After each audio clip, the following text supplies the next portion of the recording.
तो स्वागत करते हैं आपका हम अपने YouTube channel GS study pro में। दोस्तों, जैसा कि आप जानते हैं, जेएसएससी के द्वारा इस वक्त नियुक्ति फिर से स्टार्ट कर दिया गया है। जो भी नियुक्ति रद्द किया गया था उन सभी नियुक्तियों को फिर से स्टार्ट कर दिया गया है और एक नया वैकेंसी आप लोग देख सकते हैं। देख लीजिए, स्नातकोत्तर प्रशिक्षित शिक्षक प्रतियोगिता परीक्षा 2023 विज्ञापन संख्या 2/2023 यानी 2023 की यह दूसरी वैकेंसी आ चुकी है। ठीक है, पीजीटी वाला आ चुका है, रेगुलर वैकेंसी है। इससे रिलेटेड बैकलॉग वैकेंसी भी निकला है दोस्तों। और इसमें दोस्तों 2855 पदों पर कुल, यानी सीमित वाले को लेकर के कुल इतने पदों के विरुद्ध इसमें वैकेंसी निकली हुई है। और कब से ऑनलाइन होगा इसके विषय में हम लोग देखेंगे, कौन कौन से अर्हता को रखा गया है, सारी चीज़ों को हम लोग इस वीडियो में दोस्तों डिटेल्स में देखने वाले हैं। दोस्तों, थोड़ा सा इग्नोर कीजिएगा, आज वीडियो का साउंड क्वालिटी थोड़ा कम होगा क्योंकि आज मैं थोड़ा सा बाहर हूँ और वीडियो रिकॉर्ड करने में मुझे प्रॉब्लम हो रही है। बट देख लीजिए दोस्तों कि ये जो विज्ञापन है, ठीक है, इसमें रिक्तियों के विरुद्ध नियुक्ति के लिए भारत के नागरिकों से भीत प्रपत्र में स्नातकोत्तर प्रशिक्षित शिक्षक प्रतियोगिता परीक्षा 2023 नियमित भर्ती के लिए ऑनलाइन आवेदन आमंत्रित किए जाते हैं। और इसके लिए आपको jssc.nic.in पर लॉगिन करके आप इस वैकेंसी को भर सकते हैं। परीक्षा शुल्क इसमें 100 रुपये रखा गया है और छूट जो है वो SC ST और निःशक्तता अभ्यर्थियों के लिए 50 रुपये रखा गया है दोस्तों। और उसके बाद देख लीजिए, जो 2022 का जो वैकेंसी था उसमें जो लोग सम्मिलित हुए थे, यानी जिनके द्वारा आवेदन समर्पित करने की प्रक्रिया को पूर्ण कर लिया गया था, वैसे आवेदकों को इस विज्ञापन संख्या की शर्तों यथा शैक्षणिक योग्यता, निर्धारित आयु सीमा तथा अन्य अर्हताओं के अंतर्गत पुनः आवेदन देना होगा, यानी फिर से उसको रजिस्ट्रेशन करना होगा, लेकिन परीक्षा शुल्क नहीं देना होगा। इसके लिए उनको रजिस्ट्रेशन नंबर और जन्मतिथि दर्ज करना होगा। और ये जो फीस जो होता है दोस्तों, जो आप नया कैंडिडेट जो देंगे वो नॉन रिफंडेबल होगा। ठीक है, ये दो चीज़ हो गया। और आरक्षित वर्ग के स्नातकोत्तर प्रशिक्षित शिक्षक के विभिन्न पदों के बैकलॉग रिक्तियों के विज्ञापन 3/2023 निकला गया है, जिसमें कुल रिक्ति 265 है और 2 एवं 3 दोनों के लिए अर्हता प्राप्त अभ्यर्थी एक साथ ही आवेदन कर सकेंगे। यानी अगर दोनों आप एलिजिबल हैं तो दोनों के लिए आप एक ही आवेदन कर सकेंगे। और इस आशय का विकल्प ऑनलाइन आवेदन भरने के समय आपको रहेगा। ठीक है, और दोनों विज्ञापनों के लिए आवेदन करने की स्थिति में एक ही परीक्षा शुल्क देय होगा, आपको एक ही परीक्षा शुल्क दे देना है। और यदि कोई अभ्यर्थी सिर्फ एक विज्ञापन के विरुद्ध आवेदन देते हैं तो वैसी स्थिति में उन्हें एक परीक्षा शुल्क ही देना होगा। दोनों विज्ञापनों के लिए एक ही परीक्षा आयोजित की जाएगी। और देख लीजिए दोस्तों, यहाँ पर कोटिवार और आपका पदवार सब नियमित नियुक्ति का रिक्ति को यहाँ पे दर्शाया गया है। मैं इसको स्किप करता हूँ। यह PDF जो दोस्तों हमारे आपको टेलीग्राम ग्रुप पर मिल जाएगा, और नहीं तो आप JSSC के ऑफिशियल वेबसाइट से जाके इसको डाउनलोड कर सकते हैं और आप यहाँ से सारे पदों का विवरण को देख सकते हैं कि आपके आरक्षण में, यानी कि आपके कोटि में और आपके पद में कितने सारे पद रखा गया है, कितने पद के विरुद्ध वैकेंसी निकाला गया है। तो इसको मैं स्किप करता हूं। और ये जो ख नंबर है दोस्तों, इसमें सीमित भर्ती है, जिसमें कार्यरत TGT शिक्षक के लिए आरक्षित पद है। इसमें देख लीजिए, इसमें भी सभी पद हैं, अलग अलग से सभी पदों को रखा गया है। इसको स्किप करते हैं और चलते हैं इसके शैक्षणिक योग्यता पर। तो ये जो सारे पद निकाले गए हैं, यानी कुल 11 पदों के विरुद्ध इसमें वैकेंसी निकली है। स्नातकोत्तर शिक्षित प्रतियोगिता शिक्षक जीव विज्ञान, फिर रसायन शास्त्र, फिर भूगोल, इस तरह करते करते यहाँ पे 11 है। और इन सभी के लिए जो वेतनमान होगा दोस्तों वो होगा 47,600 से 1,51,100 पे मैट्रिक्स लेवल 8 के तहत, ठीक है, अंतर्गत। और देख लीजिए, न्यूनतम शैक्षणिक योग्यता की बात करें तो सबसे पहले राष्ट्रीय अध्यापक शिक्षक परिषद, ठीक है, पूर्व प्राथमिक, उच्च माध्यमिक अथवा इंटरमीडिएट स्कूल या कॉलेजों में शिक्षा अध्यापक तथा शारीरिक शिक्षा अध्यापक के रूप में नियुक्त होने वाले शिक्षकों के लिए न्यूनतम योग्यताओं का निर्धारण विनियम 2014 यथा संशोधित 2021 के अंदर के सुसंगत प्रावधानों के अनुरूप निम्नांकित होगी। किसी मान्यता प्राप्त विश्वविद्यालय से राज्य के सरकारी विद्यालयों में +2 स्तर पर पढ़ाए जाने वाले विषयों में से नियुक्ति के विषय में से कम 50% अंकों सहित स्नातकोत्तर तथा राष्ट्रीय शिक्षा परिषद से मान्यता प्राप्त संस्थान से आपको B.Ed होना चाहिए, ठीक है, अथवा 13/11/2002 को अधिसूचित राष्ट्रीय अध्यापक शिक्षा परिषद मान्यता के लिए आवेदन पत्र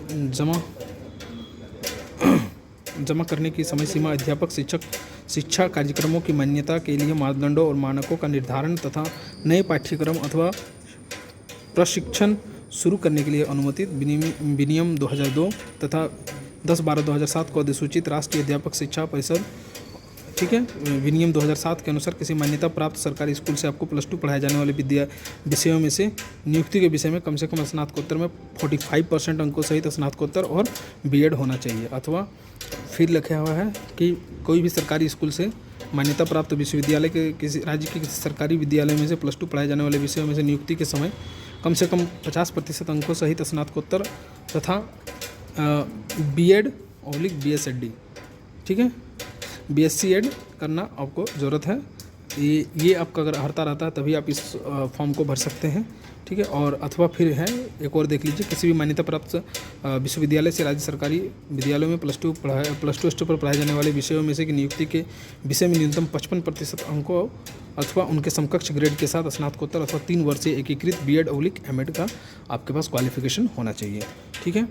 उसी के साथ जो SC ST एवं सभी कोटि के निःशक्त आरक्षण वाले जो अभ्यर्थी होंगे उनके लिए उपर्युक्त जो भी शैक्षणिक योग्यता है उसमें आपको 5% की अतिरिक्त छूट दी जा सकती है, ठीक है। और बाकी ये सब न्यूनतम शैक्षणिक योग्यता से रिलेटेड है। मैं इसको थोड़ा सा स्किप करता हूँ और आप इसको देख लीजिएगा। खेलकूद वाला को भी मैं स्किप करता हूँ। और यहाँ पे अनुभव की बात किया गया है, यानी कि जो वर्क एक्सपीरियंस है उसके लिए झारखंड सरकार के सरकारी माध्यमिक विद्यालयों में कार्यरत शिक्षकों की रिक्ति के विरुद्ध आवेदन समर्पित करने वाले अभ्यर्थी के लिए झारखंड सरकार के सरकारी माध्यमिक विद्यालयों में आवेदन समर्पित करने की तिथि तक 3 वर्षों का शैक्षणिक कार्यानुभव, परंतु वैसे शिक्षक आवेदन देने के लिए पात्र नहीं होंगे जिनके विरुद्ध विभागीय कार्रवाई अथवा आपराधिक कार्यवाही लंबित हो अथवा जिनके विरुद्ध संसूचित शास्ति प्रभावी हो, ठीक है। और अनुभव के लिए स्वच्छता संबंधी प्रमाण पत्र विद्यालय के प्रभारी जिला शिक्षा अधिकारी द्वारा विहित प्रपत्र जो एनेक्चर दिया हुआ है परिशिष्ट 10 नंबर में उसके द्वारा निर्गत किया जाएगा उसी के अनुरूप। और इस प्रमाण पत्र का संख्या, तिथि और निर्गत करने वाले प्राधिकार का प्रविष्टि आवेदन पत्र में विहित स्थान पर संबंधित शिक्षक अभ्यर्थियों द्वारा की जाएगी, ठीक है। और दोस्तों मैं आपको बताना चाहता हूँ कि ये जो सारे जो नोटिफिकेशन है ये आपको हमारे चैनल पर मिलेंगे, तो आप हमारे चैनल को जरूर सब्सक्राइब कर लीजिए। और आयु सीमा की अगर बात करते हैं तो न्यूनतम आयु सीमा की जो गणना होगी उसका रेफरेंस डेट रखा गया है 1/1/2023 और अधिकतम के लिए 1/8/2019 रखा गया है। न्यूनतम उम्र सीमा 21 वर्ष और अधिकतम उम्र सीमा के लिए अलग कैटेगरीज के लिए अलग अलग रखी गई है। देख लीजिए, जो जनरल कैंडिडेट होंगे और EWS कैंडिडेट होंगे पुरुष वर्ग में उनके लिए 40 वर्ष रखा गया है। और BC1 BC2 का जो पुरुष होंगे उनके लिए 42 वर्ष रखा गया है। महिला जिसमें सभी महिला आएंगे, सिर्फ SC ST महिलाओं को छोड़ करके उनको 43 वर्ष रखा गया है। SC महिला और पुरुष दोनों के लिए 45 वर्ष और ST के लिए 45, महिला पुरुष के लिए 45 वर्ष, ठीक है। बाकी और थोड़ा सा मैं इसको स्किप करके आगे जाता हूँ और देखता हूँ कि कब से यह फॉर्म भरा जाएगा, ठीक है। यहाँ पे सर्टिफिकेट का ब्यौरा लिखा हुआ है, कौन सा सर्टिफिकेट जाति आवासीय आपका इस प्रकार का होना चाहिए, उसका सारा डिटेल्स दिया हुआ है। आप इसको इस PDF में पढ़ लेंगे। मैं इसको थोड़ा सा स्किप करता हूँ और दिशा निर्देश को भी स्किप करता हूँ, ठीक है, क्योंकि आप लोग जानते हैं कि किस प्रकार से भरा जाता है फॉर्म, ठीक है। और प्रविष्टि में जो भी गलती होगी उसके लिए आपको समय मिलेगा 10/5/2023 से 12/5/2023 की मध्यरात्रि तक। उसके बाद हम लोग दोस्तों डेट की बात करते हैं, कौन सा डेट रखा गया है। तो देख लीजिए 5/4/2023 से 4/5/2023 की मध्यरात्रि तक यह फॉर्म भरा जाएगा। और परीक्षा शुल्क भुगतान करने के लिए आपको 6 मई तक का समय मिलेगा। फोटो हस्ताक्षर के लिए आपको 8 मई तक का समय मिलेगा।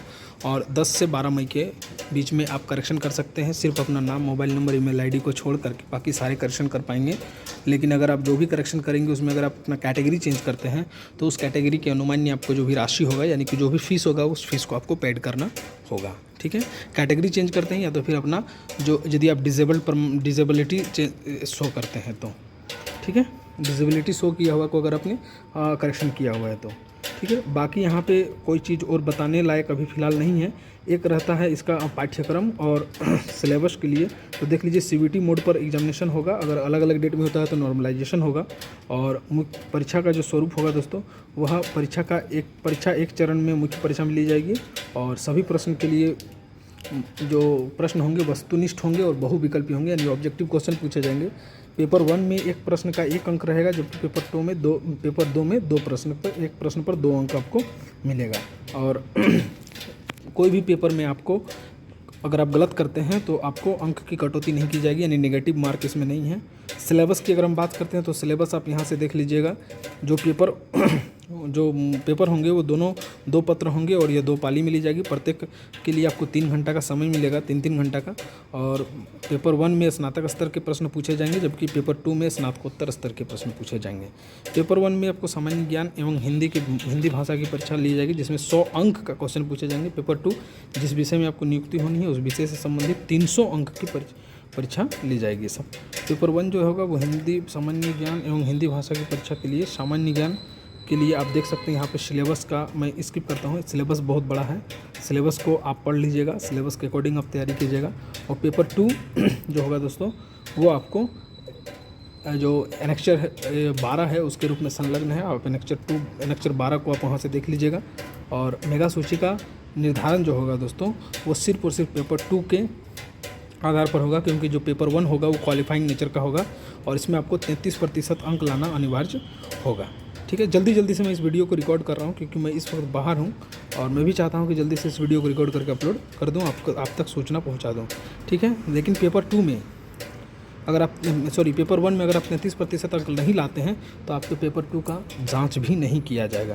पेपर 2 की अगर हम लोग बात करते हैं तो पेपर 2 में आप 50% अंक अगर आप लाते हैं तभी जाके आपका मेगा सूची में उसको शामिल किया जाएगा और मेगा सूची कराया जाएगा। और SC ST और निःशक्त अभ्यर्थियों के लिए SC ST कैंडिडेट के लिए आपको 45% अंक लाना होगा। निःशक्तता की यहाँ बात नहीं है।